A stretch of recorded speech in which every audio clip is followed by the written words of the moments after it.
Welcome to the Team Builder Leadership Institute. This is our 20-minute training series, and this episode is coaching employees to ensure their success. You know, we want employees to come to work, and we often hire them, and they have prior experience in the field we need them. And we want them to come to work and just hit the ground running and do a great job, perfect job. Well, it's a great thought, but it just doesn't work that way. Whether they're new to this type of work, new to this type of position, or whether they've even done it before but at another place, you still have to develop them so they will give you what you want, when you want, where you want, so you can be successful as individuals and a group. So let's look at what that actually entails, coaching employees, because coaching employees is the way you develop people, the way you show them how to be successful here, and the way you create a team and build a team that's cohesive and effective.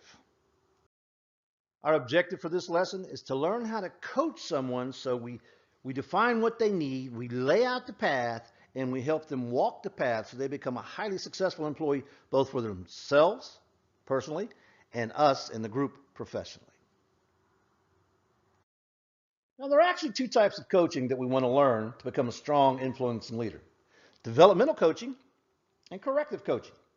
Now, developmental coaching is an ongoing process we use to train and guide the employee on mastering their current position and mentoring them so they can move up to the next level if they want to. Not all people do, but most people do like to progress in their career at some point. It requires us to develop and maintain a positive relationship with them. Trust is the key to having influence with them. If they don't trust us, if they can't trust us because of our actions and our behaviors, then we're not going to be good at mentoring. And as a matter of fact, most everything we do as far as coaching is going to be ineffective because they won't be open to it.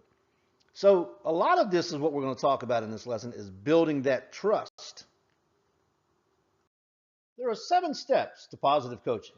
Notice the emphasis on the word positive. We see a lot of examples in our society of coaching, but most are not positive. The quickest path to skills acquisition and expertise is through positive coaching, not negative. Negative coaching tears people down and destroys their self-confidence. Positive coaching builds self-confidence and allows for continued success while learning to create a strong understanding and a knowledge foundation. So let's look at these steps. One of our 20-minute training courses shares how to identify an individual's skill level. This is step number 1 we were about to begin coaching them. If you start below their current knowledge level, they will be bored and lose faith in your teaching and your mentoring ability. If you start above their current knowledge and skill level, it will have the same effect. To ensure we begin in the exact place they need it to move forward in their development, we must accurately assess where they are and what they know about what we're about to talk about. Through planned observation, we can, over a period of time, of course, get an accurate reading on their skills and abilities. We can then develop a list of their needs and prioritize the needs to develop a highly effective training program. Now, so we want a planned observation here. When you first take over, whether you're taking over a new team or a new member comes to you, the first thing you want to do before you start giving commands and changing them, and definitely don't try to make them the way you did in your last assignment, you want to observe and see, what does the person know? What can I really help them with? What can I do for them? How can I help them become more effective at what we do as a group? How can I ensure their success? What can I offer? In order to do that, you make yourself available as far as you're in the area when they're doing what they're doing. You're able to observe how well they do it, how quickly they do it, how efficiently they do it. Can they be more efficient? Are there steps they could take? Are there options they have to improve? Are there ways to improve the results? So you're looking at all of this, and you're doing this through your planned observation. You're taking the time to see, what do they really know and how do they use the skills they know? In order to be able to assess where they're at, and then, of course, define where we need them to go, we've got to take the time to really find out what they know. So even if you have to take the time at times to create scenarios where you can see them use the skills that they need to have in this position, even if it wasn't at this time and place, you had to totally make a scenario so you can observe, then that's what you do from time to time. Most of the times when they're doing the job, you can observe and you can see. But sometimes there's a set of skills that's not used too often, but you still need to see where they're at in it. So you set up that type of observation. Now again, through planned observation, we can, over a period of time, get an accurate reading on their skills and abilities. So what we're trying to do here by doing this is identify, what do they know about what we need them to know? how well do they know it, how good are they at it, and what do they need to become highly proficient at what we need them to be highly proficient at? In other words, in their current position, their job. And also, if they want to progress in the future and move forward, then secondarily, we help them develop those skills. But the first thing we do is make them really, really good at what they do. Okay? So we've got to identify the individual's needs. What do they know now? What do we need them to know will give us what we need to provide them, so the individual's needs. And that's what we're looking for first. Once we have thoroughly observed and documented their current skills and abilities, we can then compare them to our list of desired skills for an employee in that position of responsibility. This allows us to identify which skills and abilities they lack and prioritize with which skills would enhance their performance to support the team the most. In other words, now we can determine what skills they need in order to best support the team and the mission and the goals of the organization. Okay? Now we can truly outline a performance plan and a training plan. Okay? So, in other words, once we know their skills that they have, then we compare that to the list of skills we know they need to be effective in this position, which we sort of started with. Now we can actually co-create their development. Okay. Now I want to take a little minute here. Make sure you understand co-create. That means I do not go to the employee and say, this is what you got to learn. This is what you need to learn.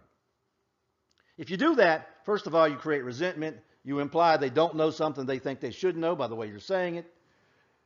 You're going to demotivate the employee instead of motivate the employee. So co-create means that in your monthly counseling, and we do have a 20-minute training on how to do that properly, effectively, but in your monthly counseling, you're going to sit down with your employee and you're going to look at the job they do and you're going to say, okay, so this is one of the standards we meet, is we're required to meet.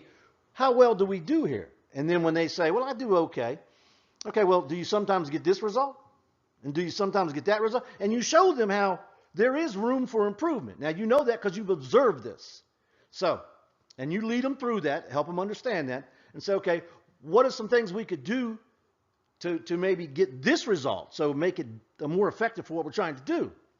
Then you help them understand by coaching them that there is a better result to get, and then you can introduce how, through what training you can provide, or you know, whether it's online training, whether it's in person training, on-site training, whatever it is, whether it's them needing to read books or get information, whatever it is, you can show them, but you got to do it in the way where you say, like, okay, so if you knew how to do this and this, do you think that would help you get that result? So if you got that result, would it make your job easier and more efficient? Would it be quicker? Would that set you up more for that promotion? And of course, the answer to these questions is yes. And then you say, okay, so if I get you that information, will you commit to learning it so that way you can add those skills?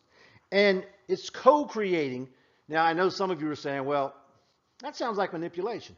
No, it's called influence. What I'm doing is showing them how to get something they want and I want. I want them to be, and I will tell them this, I want them to be the best at their job they can be. So that way I can give them the recognition they deserve and give them the things they want, whether it's promotions or rewards. I want them to be the best, and I'm going to do everything in my power to make them the best. So I'm going to make sure they understand that's what I'm trying to do. I'm trying to help them and us at the same time. That's why we're going to co-create this journey of development. To truly have the maximum ability to positively influence anyone requires that we practice what we speak, so to speak. In other words, we practice what we preach. We do what we say. We do what we ask of them. You know, one of the things I see, one of my recent consulting, I was helping an organization grow, but the owner of the organization did not want to put nearly as much effort as he asked of everybody else. Consequently, you can imagine how that came out. So the bottom line is you have to practice what you preach. You have to set a positive example. People are creatures of habit, and they will do what they observe, not what they are told. As a rule, we do what we see, not what we're told. So the quickest way to develop people and teach them new skills is to show them how to use those skills, to do it, show them. And in other words, when you train people, you tell them, you show them, you have them do it. You tell them, you show them, you have them do it. You tell them, you show them, you have them do it. Until they get it and they can do it to the efficacy level you need them to do it to. Now, so this way we can see how, when we show them how, we can see how by showing them how used they are and how effective they are. In other words, how used they are to following these instructions, how effective they are at doing it. So now understand, the rule of thumb is most people have to be exposed to information an average of 6 times with reinforcement in the middle, which is practice, in order to retain up to 90% of it. So understand, when you're setting this example, when you're training, when you're showing them how to do it, don't do it one time and say, see, do it, and expect them to get it perfect. That's not people. People need more than that one exposure. So you're probably going to have to tell them and then show them, have them do it, and you're going to see that they're going to, be in the area, but not there. So you tell them, you show them, you have them do it. Again, they got better. Tell them, show them, and you keep doing that until they get it to the standard you need, and then you have to practice a couple more times to really set that in there, and you make sure and explain what the standard is and the needed result is as you do it. And if you do that, you'll find that setting that positive example will make a tremendous difference in teaching, training, and developing people. Now, a major step we must take as a mentor and trainer is to ensure the environment they are in is supportive of the knowledge we are imparting. So again, to ensure the environment they are in is supportive of the knowledge we are imparting to them. We must shield them from negative influences, an example, and limit their exposure to negativity, at least to the extent we can. So what we're saying here is, a lot of times I'll go in and train an organization, and it may be on customer service, it may be on new procedures, it may be on leadership, project management. It could be a number of things. But I always tell them when they engage me that you must change the culture, the operations culture, to the new standards, what you want. Because if you don't, the employees cannot help but to go back to their old habits. Now, sadly, probably 90% of the organizations leave the same leadership doing the same thing in the same way with the same requirements, and consequently, 2 weeks later, everybody's back to doing it the way they were. If you want training and development to work, then you've got to create an environment so the person can use the information you've given them, so they can do what you ask them to do. That means if you had them doing it another way, and then you develop new standards in a new way, you've now got to use the new standards in the new way for observation and evaluation. If you don't, they have no choice but to go back to the old behaviors. So you got to create an environment necessary for change. You got to create that environment that supports that change, that allows them to use those new skills that you just paid money to give them, that you just took time to give them. That, return on investment can only be there if you follow through with that investment and give it 100%. And if you just give them training and then evaluate them on the same standards you were using, you did nothing but waste time and money. So make sure you create the environment necessary for the change to be able to actually take effect. One of our most powerful tools, of course, is communication. If we want them to pick up the concepts and be able to most effectively apply them, then we must constantly and consistently provide feedback through on-the-spot correction and coaching. We provide feedback on the action they took and the possible behavior variations that they could use to adjust the outcome so it's more accurate to what you're actually looking for. Constant feedback is on-the-spot correction, or constant feedback. Constant meaning that you're observing them constantly, and when they do something where you could give them some enlightenment, some information on how to be more effective, you do so. You pull them off to the side and say, hey, when you did this, you got this. If you had done this, could you have possibly gotten this? Would that be a better result? Why don't we try it that way? So you're constantly giving feedback. You're constantly training. You're constantly molding them and develop them to be most efficient and effective at what they do. Provide constant feedback all the time. Now, I told you in the beginning of this course, there's 2 types of coaching. There's the second type of coaching, which we're going to talk about right now, which was actually the last slide. It's the constant feedback, the on-the-spot correction. So you've got to give them corrective coaching. And when I say corrective, it's not disciplinary corrective. It is direction corrective. It is procedure corrective. It's what you're doing to get the results you want. Now, along with that constant feedback, you give them constant recognition of achievement. So when they apply what you say and they get a better result, then you say, look at that. That's more of what we need right there. If we do this and add it to this, we're going to get this as a team. So isn't that better? Doesn't that give us what we want? So you constantly recognize achievement. When you use constant feedback or corrective coaching, and when you use constantly recognize their achievement, you use that technique, you'll be amazed at how positive and quick the response is to the direction change. Whether you're doing developmental coaching or corrective coaching, here is a formula you always want to use. Positive, mission, goals, and accountability. So positive, information provided is focused on what can be accomplished, not what can't. The actions to be taken, not those that shouldn't be. In other words, we focus on what we need to do, not what we don't want to do. We focus on success, not failure. Mission, all information is focused on achievement of the organization's mission, no personal agendas. Goals, all information shares the short-term goals and actions to achieve, as well as the long-term desired goals and how to obtain them. Accountability, coaching clearly defines who is responsible for what actions at what times to ensure goals and mission accomplishment. Always use this formula to make sure that you have a positive influence. We covered a lot of ground and a lot of information in this particular one. Now, in this 20-minute training, this is one of the most effective things you do. So you want to make sure you take the time to do it right by these procedures. Now these, you're looking at this slide. This slide shows the courses that actually directly support this, but really everything on that list does. But these are the ones that I would recommend next in order to really solidify your ability with coaching, corrective coaching, and developmental coaching. So you can get really strong and really powerful at this. Okay?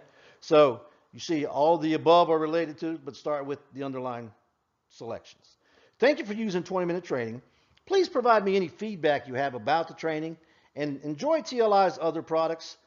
Let us know how we can help you. And remember, if you actually want us to create a training for you, send me an email with what you're trying to do, and if it's relevant to this type of leadership and communications, I'll be happy to develop that for you. Thank you.